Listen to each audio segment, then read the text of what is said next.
In this video, I'll detail how to disable Wake on Crown Up on Apple Watch Series 9. So if you're using the Apple Watch Series 9 and you want to wake your Apple Watch screen by just raising up the screen like this, you see that? So it's going to wake your Apple Watch. That's it. And here, I'm going to show you how to disable this feature. So if this feature is active on your Apple Watch, you can just scroll the digital crown up to wake the Apple Watch.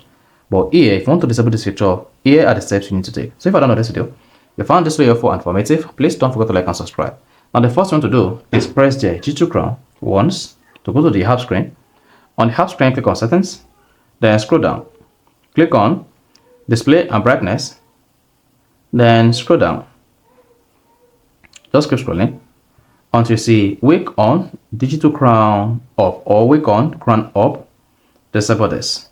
Once you disable that, and when your Apple Watch screen goes off, you need to press the digital crown to wake the screen instead of just wake up the screen by just scrolling up the digital crown.